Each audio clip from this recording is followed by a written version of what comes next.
दररोज असतो संघर्ष नवा, आत्मविश्वास आणि संयम ठेवा.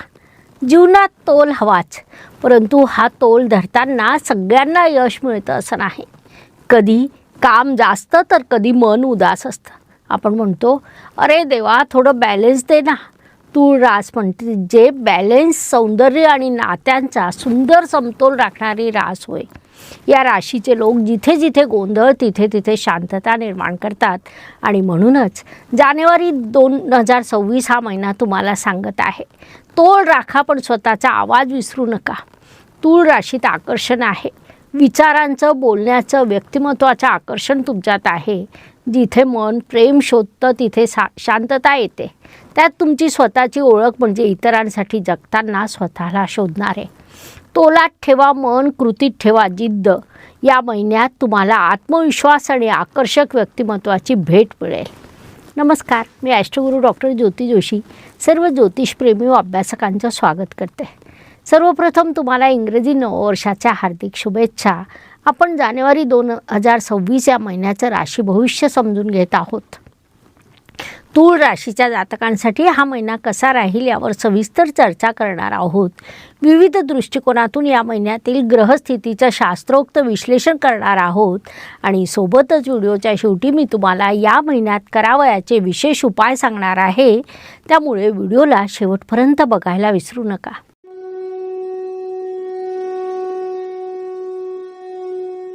व्यक्तिमत्वाच्या दृष्टीने आपण जेव्हा विचार करतो तेव्हा राशी स्वामीची स्थिती महत्त्वाची ठरते.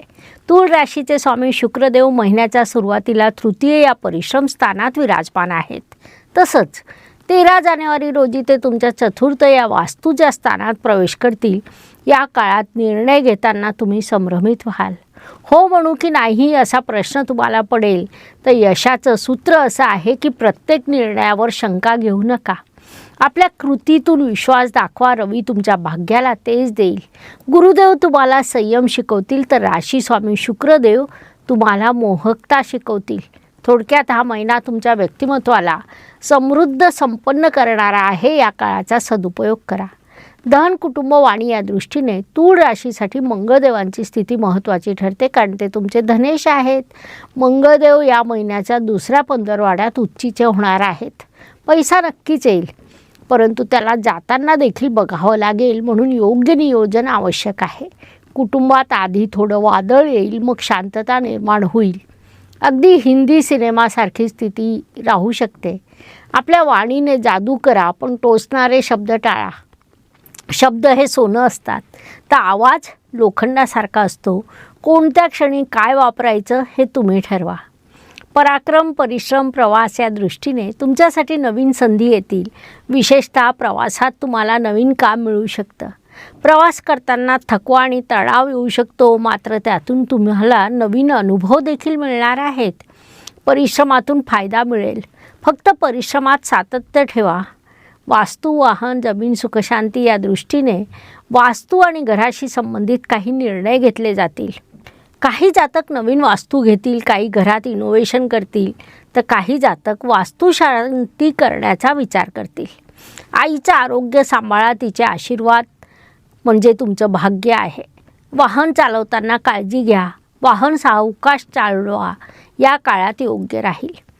शिक्षण, प्रेम, संतती, विवाह या दृष्टीने विद्यार्थ्यांसाठी हा महिना सकारात्मक म्हणता येईल. शिकण्यात उत्साह असेल, फक्त विचलित होऊ नका. प्रेम संबंधांमध्ये गोडवा आहे, फक्त गैरसमजाला थारा देऊ नका. संततीसाठी शुभ काळ आहे. नवीन जबाबदाऱ्या दिसत आहेत. विवाह इच्छुकांसाठी ग्रह अनुकूल आहेत. नव्या ओळखी, प्रस्ताव, साखरपुडा, विवाहाचे संकेत मिळत आहेत. विवाहित जातकांसाठी संवाद महत्त्वाचा राहील. जे एकमेकांना समजून घेतात ते एकमेकांना हरवत नाहीत. त्यांचं आयुष्य कायम एकमेकांना सहकार्य करणारं राहतं, हे लक्षात घ्या. आरोग्य, कर्ज, स्पर्धक, हितशत्रू या दृष्टीने या काळात तुम्ही थोडं मनशांतीकडे लक्ष द्या. पचन, त्वचा, रक्तदाबाच्या संबंधित त्रास होण्याची शक्यता आहे, म्हणून त्या दृष्टीने योग्य ती काळजी घ्या.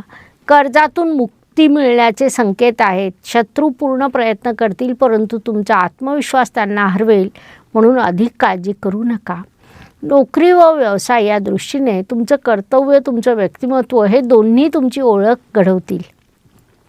नोकरीत नवीन जबाबदारी, प्रमोशन किंवा प्रोजेक्ट तुम्हाला मिळू शकतात, जी अत्यंत सकारात्मक बाब म्हणता येईल. व्यवसायात जोखीम असली तरी फायद्याचे अनेक संकेत आहेत. शांत मन आणि झपाटलेली कृती हेच तुमच्या यशाचं रहस्य राहील.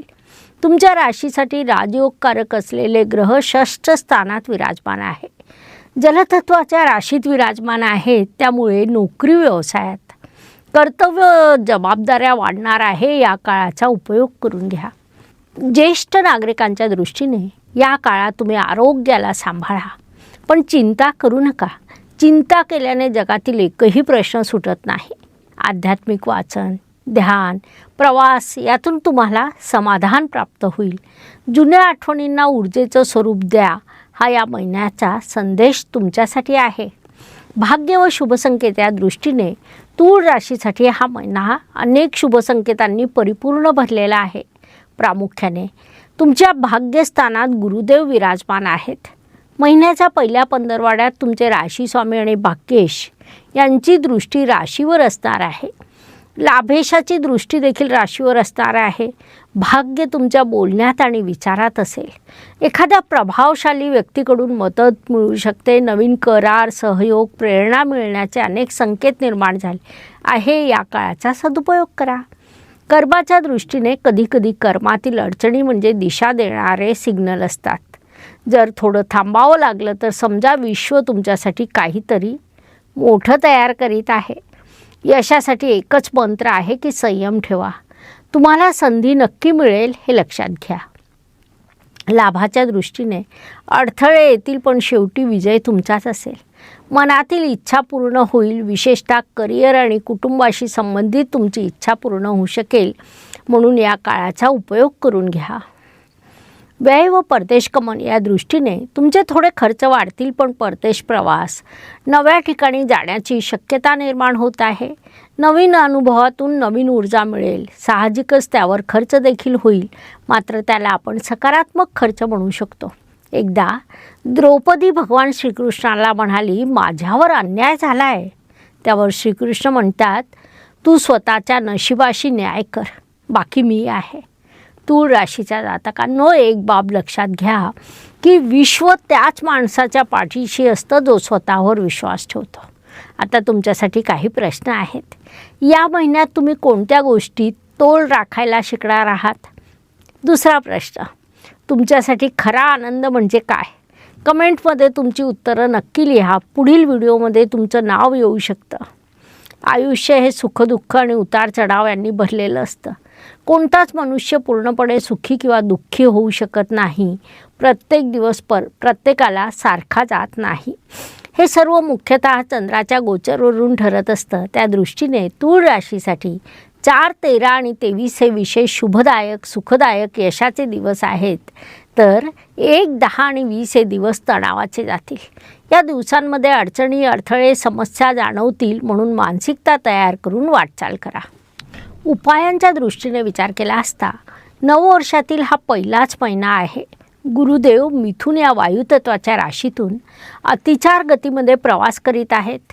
शनिदेवांचा स्थिर प्रवास मीन या गुरुदेवांच्या राशीतून सुरू आहे. राहू कुंभ राशीत तर केतू सिंह राशीत विराजमान आहे. अशा स्थितीत भगवान शिव आपल्याला उत्तम समाधान देऊ शकतात. लिहिलेलं बदलण्याचं सामर्थ्य भगवान शिवांमध्ये आहे, म्हणून प्रत्येक राशीला त्या राशीचे मंत्र व साधना देत आहोत. तूळ राशीच्या दृष्टीने तुमच्यावर शुक्र ग्रहाचा प्रभाव आहे. तुमच्यासाठी शिवरूप त्र्यंबकेश्वर आहे. त्यानुसार ओम त्र्यंबकम यजामहे हा मंत्र तुम्हाला सूचित करण्यात येत आहे. साधनेच्या बाबतीत भगवान शिवांचं गुलाब पुष्पांनी पूजन करा. दर शुक्रवारी उपवास करा. या उपायामुळे नातेसंबंधात समरसता येईल, आर्थिक स्थैर्य लाभेल, म्हणून नक्की करा. प्रेम, समरसता, सुंदरता मनात भरा. त्र्यंबकेश्वराच्या कृपेने नाती उजळा. अशा पद्धतीने जानेवारी 2026 हा महिना तूळ जातकांसाठी कसा राहील हे समजून घेण्यासाठी एवढी माहिती पुरेशी आहे. व्हिडिओ आवडल्यास लाईक, शेअर, सबस्क्राईब करा. कमेंट बॉक्समध्ये हर हर ज्योतिष, हर घर ज्योतिष अवश्य लिहा. धन्यवाद. शुभम भवतु. जय ज्योतिष. नमस्कार.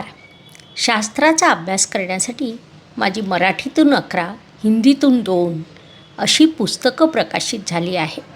विशेष बाब म्हणजे मी स्वतः संशोधित केलेली ज्योती जोशी पद्धती अर्थात जे पद्धती या विषयावर स्वतंत्र ग्रंथ उपलब्ध आहे, त्याचा देखील लाभ घ्यावा.